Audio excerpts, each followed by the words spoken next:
Hello speed news Kannada ಸಂದರ್ಶನಕ್ಕೆ ಎಲ್ಲರಿಗೂ ಸ್ವಾಗತ. ಇವತ್ತು ನಮ್ಮ ಜೊತೆ ಇದ್ದಾರೆ first 6 pack girl, bubbly, lovely, charming Mamata Raut ಅವರು. ಅವ್ರನ್ನ ಇನ್ನ ಜಾಸ್ತಿ ಹೊತ್ತು ಕಾಯಿಸೋದು ಬೇಡ, ತಡ ಮಾಡದೆ ಶೋಗೆ ವೆಲ್ಕಮ್ ಮಾಡೋಣ. Hello ma'am. Hello, I am doing good, thank you. ನೀವು ಹೇಗಿದ್ದೀರಾ? ನಾನು ಚೆನ್ನಾಗಿದ್ದೀನಿ. ಐ ಆಮ್ ಚೈತ್ರ ಅನಂತ್, ಇವತ್ತಿನ ಹೋಸ್ಟ್. ನಾನು ಮಮತಾ ರಾವುತ್, ಇವತ್ತಿನ ನಿಮ್ guest. Thank you. Nice introduction ಅಲ್ಲ ಅಲ್ವಾ? ಐ ಥಿಂಕ್ ಯಾವ ಒಂದು ಪಾಡ್ಕಾಸ್ಟ್ ಅಲ್ಲಿ ಅಥವಾ ಇಂಟರ್ವ್ಯೂ ನಲ್ಲಿ ಈ ತರದ್ದಾಗಿರಲ್ಲ. ಹೌದು, ಇದು ಫಸ್ಟ್ ಎಕ್ಸ್ಕ್ಲೂಸಿವ್ ಆಗಿ ನಮ್ಮ ಸ್ಪೀಡ್ ನ್ಯೂಸ್ ಕನ್ನಡದಲ್ಲಿ ಇವತ್ತೊಂಥರ ಡಿಫ್ರೆಂಟ್ ಆಗಿ ನಮ್ಮನ್ನ ನಾವೇ ಪರಿಚಯ ಮಾಡ್ಕೊಡೋದು. ಎಸ್, ಹೌದು.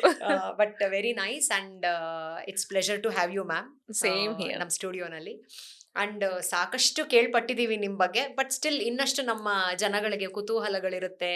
ಮತ್ತೆ ದೇ ಆಲ್ ಲೈಕ್ ಅಂದ್ರೆ ಫ್ಯಾನ್ ಲವಿಂಗ್ ಅವ್ರು ಇರ್ತಾರೆ. ಹೌದು. ಆ ಫ್ಯಾನ್ ಮೂಮೆಂಟ್ಸಿಗೆಲ್ಲಾನು ನಾವು ನಿಮ್ಮ ಸಂದರ್ಶನ ಮಾಡಿ ಅವ್ರಿಗೊಂದು ನಿಮ್ಮ ಬಗ್ಗೆ ಮಾಹಿತಿ ಕೊಡಬೇಕು ಅಂತ ನಮ್ದೊಂದು ಜಸ್ಟ್ ಒಂದು ಸಣ್ಣ ಏನಂತ ಹೇಳ್ತಾರೆ ಪ್ರಯತ್ನ ಅಷ್ಟೇ. ಆ ಪ್ರಯತ್ನಕ್ಕೆ ತುಂಬಾ ಹೃದಯದ ಧನ್ಯವಾದ. Thank you. ಸೊ ಕಮ್ಮಿಂಗ್ ಇವಾಗ ಎಲ್ಲರೂ ಏನ್ ಮಾಡ್ತಾರೆ ಬೇರೆ ಕಡೆ ಎಲ್ಲ ಇಂಟರ್ವ್ಯೂನಲ್ಲಿ, they will go with the ascending order. ನಿಮ್ದು ಫಸ್ಟ್ ಜರ್ನಿ ಹೇಳಿ, ನಡೆದು ಬಂದ ದಾರಿ ಹೇಳಿ ಅಂತ. ಹೌದು. But we will start from the descending order ಈ ಸಲ. ಎಸ್ ಎಸ್, ಖಂಡಿತ. ಬಿಕಾಸ್ ಸುಮಾರು ಜನ ಇಂಟರ್ವ್ಯೂಸ್ ಅಲ್ಲಿ ನೋಡಿರ್ತಾರೆ ನಿಮ್ಮ ಫಸ್ಟ್ ಕ್ಯಾಮ್ರಾ, ನಿಮ್ಮ ಏನಂತ ಹೇಳ್ತಾರೆ ತಮ್ಮನ್ನ ಕರ್ಕೊಂಡು ಹೋಗಿ ನೀವು ಸೆಲೆಕ್ಟ್ ಆಗಿದ್ದು. ಬಟ್ ಇವತ್ತು ತಮ್ಮ ಬೇಜಾರ್ ಮಾಡ್ಕೊಂಡಿಲ್ಲ ಅಂತ ಅನ್ಕೊಳ್ತೀನಿ. ಅವ್ನು ಯಾವಾಗ್ಲೂ ಹೇಳ್ತಾನೆ, ನನ್ನ ಅದೃಷ್ಟ ಎಲ್ಲ ನೀನೇ ಕಿತ್ಕೊಂಡ್ಬಿಟ್ಟಿದ್ಯಾ ಅಂತ. ಹೌದಾ? ಹೌದು. ಯಾಕೆ ಇದನ್ನ ಹೇಳ್ತಾ ಇದೀನಿ ಅಂದ್ರೆ, ನಂದು ಮ್ಯಾರೇಜ್ ಪ್ಲಾನ್ಸ್ ಕೂಡ ಡೆಫಿನೆಟ್ಲಿ ಇರ್ಲಿಲ್ಲ. ಅವನ್ಗೆ ಏನೋ ಒಂದು ದೋಷ ಇದೆ, ಅದ್ರ ಪರಿಹಾರಕ್ಕೆ ಅಂತ ಪೂಜೆಗೆ ಅಂತ ಕರ್ಕೊಂಡು ಹೋಗ್ತಾ ಇದ್ರು. ಆಗ ನನ್ನ ಅಪ್ಪ ಸುಮ್ಮನೆ ಇಲ್ಲಾರ್ದೆ ನನ್ನ ಮಗಳ್ದು ಯಾಕೋ ಮದ್ವೆ ವಿಳಂಬ ಆಗ್ತಾ ಇದೆ, ಬೇಡ ಬೇಡ ಹೇಳ್ತಿದ್ದಾಳೆ, ಅವಳ್ದೊಂದು ಸ್ವಲ್ಪ ನೋಡಿ ಅಂತ ಹೇಳಿದ್ರು.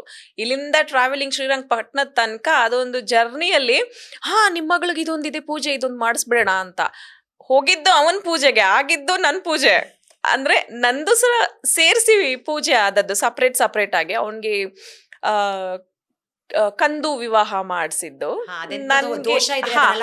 ನಂಗೆ ಅದ್ ಯಾವ್ದೋ ಒಂದು ಪೂಜೆ ಮಾಡಿಸಿದ್ರು. ಅಂದ್ರೆ ಅವನಿಗೆ ಫಸ್ಟ್ ಮದ್ವೆ ಆಗ್ಬೇಕು ಅನ್ನೋದು ನನ್ನ ಇಂಟೆನ್ಷನ್ ಇದ್ದಿದ್ದು. ಅಣ್ಣಂದು ಮಾಡಿಸಿ ಆಯ್ತು, ತಮ್ಮಂದಾಯ್ತು, ಅವ್ರಿಬ್ರದ್ದು ಆದ್ಮೇಲೆ ಸೆಟಲ್ ಆದ್ಮೇಲೆ ನೋಡೋಣ, ನನಗೆ ಮನಸ್ಸಾದಾಗ ಮದ್ವೆ ಆಗ್ಬೇಕು ಅನ್ನೋದು ಆ ಥಾಟ್ ಅಲ್ಲಿ ಇದ್ದವಳು. ಜವಾಬ್ದಾರಿಯುತ ಅಕ್ಕ. ಅಕ್ಕ ಅಂಡ್ ತಂಗಿ ಅಲ್ಲ, ಅಣ್ಣಂಗ ಆಗೋಗಿತ್ತಲ್ಲ. ಹೌದು. ಸೊ ತಮ್ಮಂದೇ ತಾನೇ ಆಗ್ಲಿ ಅಂತ ಹೇಳಿ ಕರ್ಕೊಂಡು ಹೋಗಿದ್ದು. ಆ ಪೂಜೆ ಮಾಡ್ಸಿದ್ 2 ತಿಂಗಳಿಗೆ ನನ್ ಮದ್ವೆ ಸೆಟ್ ಆಗೋಯ್ತು. ಅವನಿಗೆ ನೋಡಿ ಮೊನ್ನೆ ಮದ್ವೆ ಆಯ್ತು ಇನ್ನು. ಸೊ ಹಾಗಾಗಿ ಅವ್ನು ಯಾವಾಗ್ಲೂ ಹೇಳ್ತಿರ್ತಾನೆ, ನನ್ನ ಶೂಟಿಂಗ್ಗೆ ಅಂತ ನೀನ್ ಕರ್ಕೊಂಡು ಹೋಗಿ ನೀನ್ ಆಕ್ಟ್ರೆಸ್ ಆದೆ, ನನ್ ಮದ್ವೆಗೆ ಏನೋ ವಿಳಂಬ ಆಗ್ತಾ ಇದೆ, ಪೂಜೆ ಮಾಡಿಸ್ಬೇಕು ಅಂತಂದ್ರೆ ನಿನ್ ಮದ್ವೆ ಆಗೋಯ್ತು, ಸೊ ನನ್ನ ಅದೃಷ್ಟ ಎಲ್ಲ ನೀನ್ ಕಿತ್ಕೊಂಡ್ಬಿಟ್ಟಿದ್ಯಾ ಅಂತ ಹೇಳ್ತಿರ್ತಾನೆ. ಸೊ ಆ ಜರ್ನಿಯಿಂದ ನಾವು ಆಮೇಲೆ ಆ ಜರ್ನಿದು ಸ್ಟೋರೀಸ್ ಎಲ್ಲ ನಿಮ್ಮಿಂದ ಕೇಳಕ್ ಇಷ್ಟಪಡ್ತೀವಿ. But come back to this ಏನಂತ ಹೇಳ್ತಾರೆ Tarini. Very challenging, very risky. ಪ್ರೆಗ್ನೆನ್ಸಿನಲ್ಲಿ ನೀವು ಶೂಟಿಗೆ ಬಂದಿದ್ದು, ಮತ್ತೆ ನಿಮ್ಮ ಮಗ ಹುಟ್ಟಿದ ತಕ್ಷಣ ಫಸ್ಟ್ ಡೇ ಅವನ್ನ ಕ್ಯಾಮ್ರಾಗೆ ಇಂಟ್ರೊಡ್ಯೂಸ್ ಮಾಡಿಸಿದ್ದು.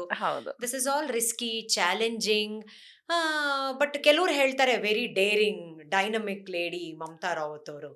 ನೋಡಿ, ಪ್ರೆಗ್ನೆಂಟ್ ಅಲ್ಲೂ ಕೂಡ ಸೆಟ್ ಬಂದು ಶೂಟ್ ಮಾಡಿ ಹೋಗಿದ್ದಾರೆ. ಮತ್ತೆ ಫಸ್ಟ್ ಡೇ ಡೆಲಿವರಿ ಏನು ಹೆದರ್ಲಿಲ್ಲ ಅವರು. ಎಷ್ಟು ಚೆನ್ನಾಗಿ ಅದನ್ನು ಮಾಡ್ಕೊಂಡು, ಅಂದ್ರೆ ಮಗುನ ಇಂಟ್ರೊಡ್ಯೂಸ್ ಮಾಡಿಸೋದು ಕ್ಯಾಮ್ರಾ ಮುಂದೆ ಇಟ್ಸ್ ನಾಟ್ ಈಸಿ. ಹೌದು. ಸಾವಿರಾರು ಗೊಂದಲಗಳು, ಸಾವಿರಾರು ಕ್ವೆಶ್ಚನ್ಸ್ ನಿಮ್ ತಲೆನಲ್ಲೂ ಬಂದಿರತ್ತೆ. Because you were a fresh mother. ಆಯ್ತಾ, ಇನ್ನ ಹಸಿ ತಾಯಿ ನೀವು. ನಿಮ್ಗೂ ಸಾವಿರಾರು ಮತ್ತೆ ಜನಗಳು ಮಾತಾಡೋದೇನು ಕಮ್ಮಿ ಇಲ್ಲ. ಹೌದು. ಬಟ್ ಕೆಲವ್ರು ಹೇಳ್ತಾರೆ ಇದು ಪಬ್ಲಿಸಿಟಿ ಸ್ಟಂಟ್ ಮಾಡಿದ್ರ ಅಂತ, ಕೆಲವ್ರು ಹೇಳ್ತಾರೆ ಡೈನಮಿಕ್ ಇದಾರೆ ಅಂತ. ನಾನ್ ಹೇಳ್ತೀನಿ ಯು ಆರ್ ಡೈನಮಿಕ್ ಅಂತ. ನಿಮ್ದು ಇದಕ್ಕೆ ಉತ್ತರ ಏನು? ನಾನ್ ಏನ್ ಗೊತ್ತಾ, ಎಲ್ಲವನ್ನು ಈ ಕಿವಿಲ್ ಕೇಳ್ತೀನಿ, ಈ ಕಿವಿಲ್ ಬಿಟ್ಬಿಡ್ತೀನಿ. ಪಾಸಿಟಿವ್ ಇರೋದು ಇಲ್ಲೇ ಇಟ್ಕೊಂಡಿರ್ತೀನಿ, ನೆಗೆಟಿವ್ ನ ಬಿಟ್ಬಿಡ್ತೀನಿ. ಯಾವ್ದು ಸ್ಟಂಟ್ಸ್ ಪಬ್ಲಿಸಿಟಿ ಬೇಕು ಅಂದ್ರೆ ಯಾವ್ಯಾವ ತರದ್ದೋ ತಗೊಂಡ್ಬಿಡ್ಬೋದು. ಅವಾಗ್ಲೇ ತಗೊಳ್ದೆ ಇರೋದು, ಪ್ರೆಗ್ನೆನ್ಸಿಲ್ ಸಿನಿಮಾ ಮಾಡಿ ಸ್ಟಂಟ್ ಮಾಡುವಂತ ಆಸಕ್ತಿ ಅಂಡ್ ಅಷ್ಟು ನನ್ಗೆ ಬೇಕೇ ಆಗಿರ್ಲಿಲ್ಲ. ತಾರಿಣಿ ನಾನು ಮಾಡಿದ್ದು it's only because of my husband.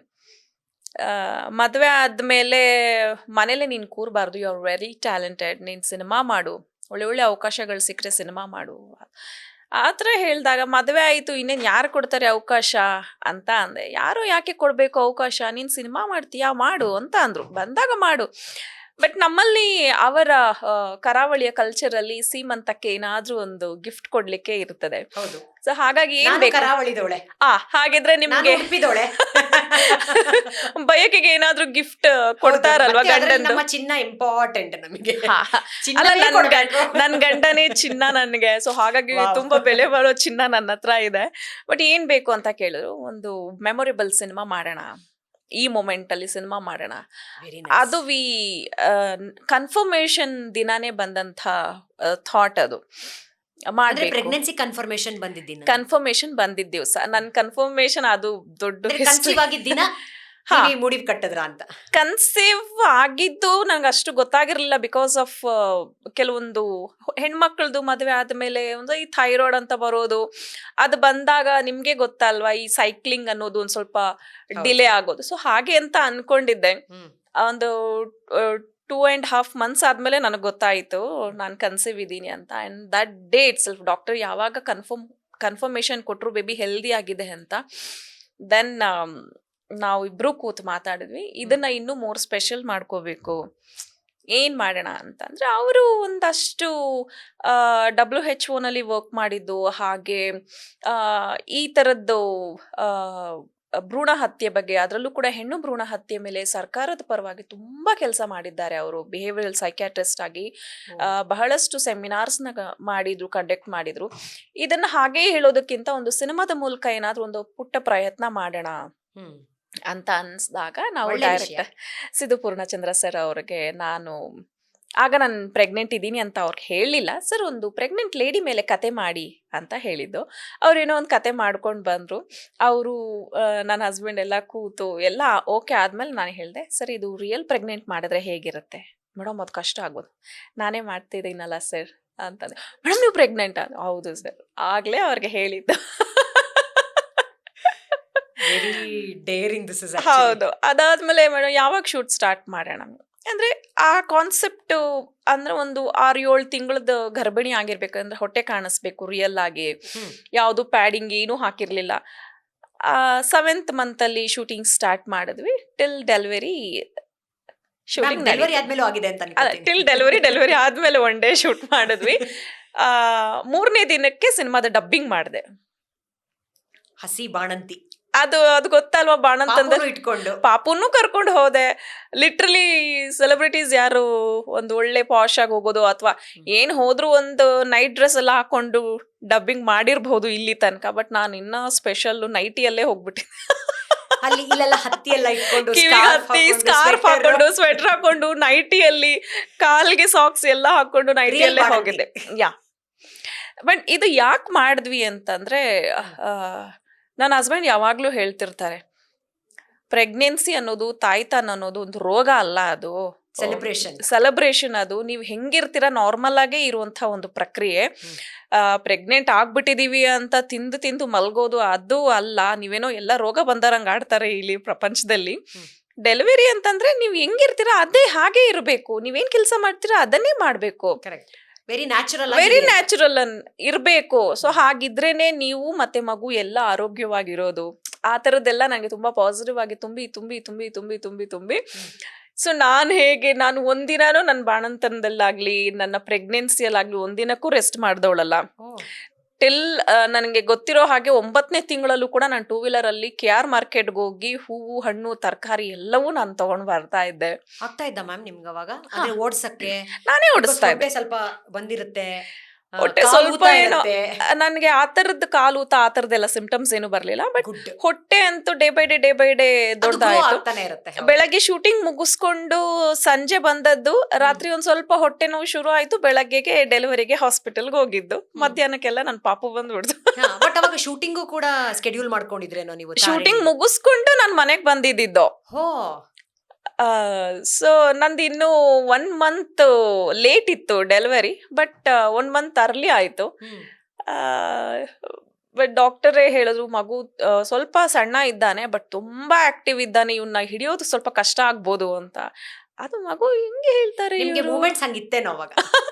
ಯಾಕಂದ್ರೆ ನಾನ್ ಸುಮ್ನೆ ಇರ್ಲಿಲ್ವಲ್ಲ. ಐ ವಾಸ್ ಲೈಕ್, ನನ್ನ ಇನ್ಸ್ಟಾಗ್ರಾಮ್ ಅಲ್ಲಿ ರೀಲ್ಸ್ ಎಲ್ಲ ನೋಡ್ಬಿಟ್ರೆ ತುಂಬಾ ಜನ ಭಯ ಪಟ್ಕೊಂಡ್ಬಿಟ್ಟಿದ್ದಾರೆ, ಏನ್ ನೀನ್ ಈ ತರ ಎಲ್ಲ ಡ್ಯಾನ್ಸ್ ಮಾಡ್ತಾ ಇದ್ಯಾ.